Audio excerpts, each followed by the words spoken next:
For the longest time, whenever a good 40k game was released, it was typically in the strategy or tactical genre. This makes sense because Warhammer 40k is a tabletop war game, so it lends itself really well to these genres. And don't get me wrong, I love a good strategy or tactical game, but I've always been the kind of person who wants to be inserted directly into the franchise's setting in a game that not only has that 40k charm, but is high quality enough to stand toe-to-toe with other games in the industry. Fire Warrior, Necromunda, and Space Hulk Deathwing all tried and failed because each of these games was lacking the polish that other classics like Halo or Gears of War had. The only game to come close to these titans was the original Space Marine game, and for good reason. It was a really good game. But here in 2025, I feel like as 40k fans, we're finally able to jump into the world and experience it through the perspective of a character in the setting in a handful of high-quality games that each enhance their respective genres rather than rip off of them. 3 games in particular have risen above the rest and can easily be called the best 40k games to play right now: Space Marine 2,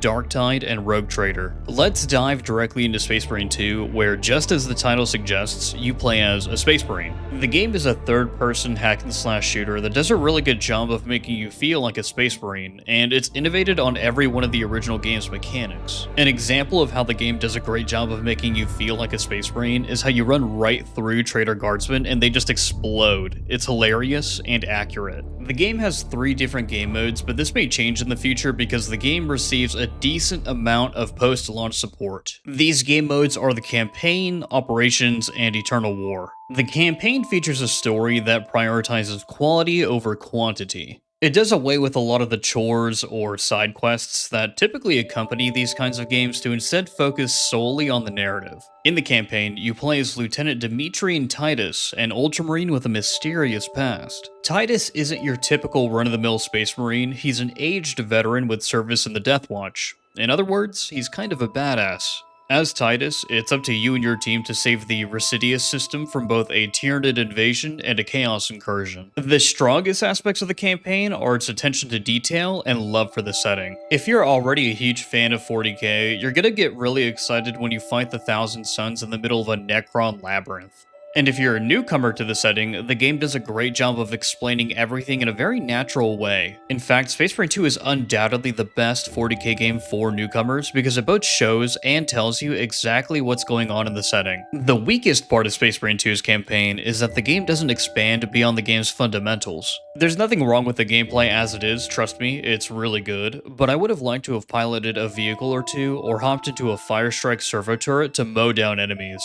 All in all, I would recommend Space Marine 2 based off of the campaign alone. Since the game was released, I've come to think of both the Operations and Eternal War game modes as extra content. They're there if you want to engage with them, but they're not as fundamental to the experience as the story is. Operations focuses on 3-player co-op missions and plays differently compared to the campaign. In this game mode, you select from one of several classes that each has their own specific abilities, weapons, and passives to choose from. The core gameplay loop of Operations involves playing its various missions, climbing up to higher difficulties, leveling up your weapons and classes, and unlocking a variety of different cosmetics so that you can create the most badass looking marines possible. One thing that has always fascinated me with this game mode is that the difficulty could really vary because of the game's AI director. There are missions where the director seems like it's asleep and you're able to run through without much trouble at all, and there are missions where the director is just out to get you. I'm the kind of sicko who prefers the latter scenario because I want the game to throw as many bad guys as it possibly can at me, but I also appreciate the variety that the director creates, especially with how grindy Operations can be. If you're the kind of player who likes to heavily invest in a playstyle or character and watch it grow the more you play the game, you'll really like Operations, but I understand that the game mode isn't for everyone. Lastly, we have Eternal War, which is where all of the PvP in the game takes place. Just like in Operations, you select from a variety of classes to play with. What's interesting about Eternal War is the blend of Space Marine 2's hack-and-slash combat and its shooting mechanics. It feels just as rewarding to kill someone in melee as it does to gun them down with your bolter. Beyond how the different classes' weapons and abilities interact with one another, there isn't much depth to PvP. In fact, the weakest aspect of both Operations and Eternal War is the lack of overall content. For this reason, if you're already a 40k fan, the game is well worth the $60 price tag, but if you're a newcomer, I'd highly recommend grabbing the game whenever it goes on sale. As I said before, I look at the game's campaign as its premier experience. Operations and Eternal War exist as extra ways to engage with the game, and since they're receiving post-launch support, they're going to look completely different in a year or two anyways. Speaking of post-launch support, let's talk about the next game on the list, Darktide.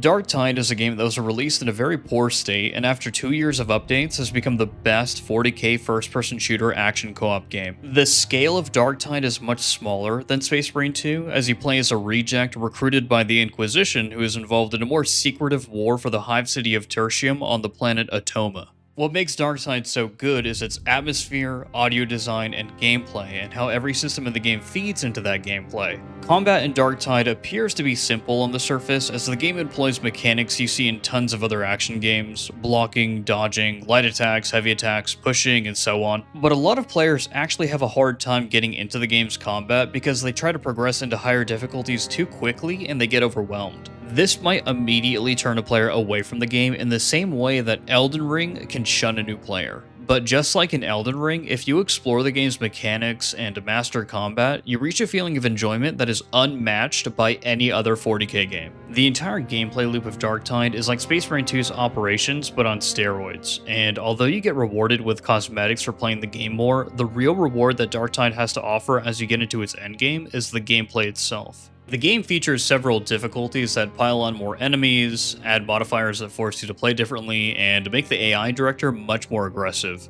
There are numerous ways to tackle the challenge that this game has to offer, as it features 4 highly customizable classes that each offer a variety of playstyles to choose from. And in Darktide, there's a lot of satisfaction in leveling your characters, experimenting with different weapon combinations, diving into the game's talent point system, and eventually crafting the gear that you need for your builds. The combination of build crafting, numerous mission modifiers, the AI director, and regular updates makes Darktide a highly replayable experience. Unfortunately, the weakest aspects of the game are the presentation of its story and its in-game cash shop. Darktide doesn't have a single-player campaign like Space Marine 2 does. You're just kind of thrown directly into the game. The game tells its story through mission dialogue, item descriptions, and environmental storytelling. In this way, it's very similar to the storytelling in Dark Souls, but it doesn't do as good of a job because it's clear that it's not really a focus for the developers. As for its in-game cash shop, Darktide has cosmetic microtransactions because it's technically a live service game. I say that it's technically a live service game because the developers have a much slower release schedule than other live service games that you may be familiar with, such as those found in the MMORPG genre. That being said, since the release of the game's Grim Protocols update, I think that there's a fair number of earnable cosmetic items in Havoc, which is the game's peak endgame game mode, and through penances, which are the game's achievements. Darktide has had a $40 price tag on it since launch, which is a very fair price to pay for 2 years worth of updates and counting. It's definitely worth picking up if you're looking for a game that you really want to master and put hundreds or thousands of hours into, but if you're looking for a more casual experience, then Space Marine 2 is probably the better game to play. But the game that every 40k fan and newcomer alike has to play is Rogue Trader. Rogue Trader is a CRPG, which means that it's turn-based, so it falls into that strategy or tactical genre of game that 40k really excels in, but it also has the best story of any 40k game, period. Since the game is a CRPG, I didn't think that I was going to enjoy the gameplay at all. What got me hooked was the progression system, importance of party composition, and the narrative. I love the progression of characteristics and skills, earning different talents, and I especially like how your alignment, which is determined by the choices you make in the story, affects gameplay through different gear or passives. Having a diverse party with buffers, debuffers, tanks, healers, and DPS is the best way to find success both inside of combat and outside of it during exploration due to how the different characteristics affect your skill checks. Rogue Trader's gameplay and mechanics are all well and good, but the reason why every 40k fan or newcomer needs to play it is because it's the best 40k story out there. In fact, I'm going to be bold and put everything on the line here. I think that Rogue Trader is more well written than the entire Horus Heresy.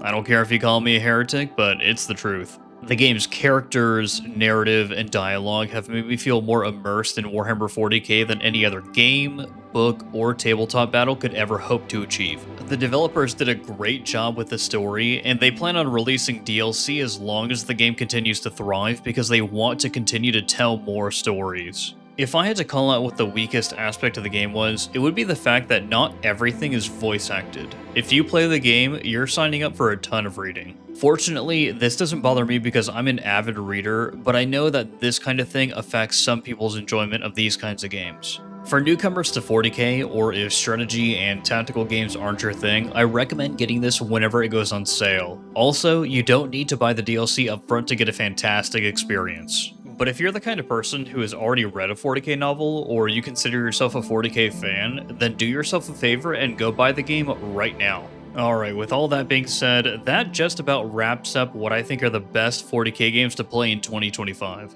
As for what lies in store for us in the future, my best guess is that the next massive 40k release is going to be Total War Warhammer 40k, but that hasn't officially been announced, nor do we know when it would even release. It has only popped up in leaks and rumors. We also have Mechanicus 2 to look forward to, and if you like the strategy or tactical genre, there are tons of other good games that you can play that are still receiving updates through either a dev team or fan-created mods, such as Battle Sector, Gladius, or Dawn of War. Let me know what your favorite 40k game is in the comments. And with all that being said, this has been Jeficus, and I'll see you in-game.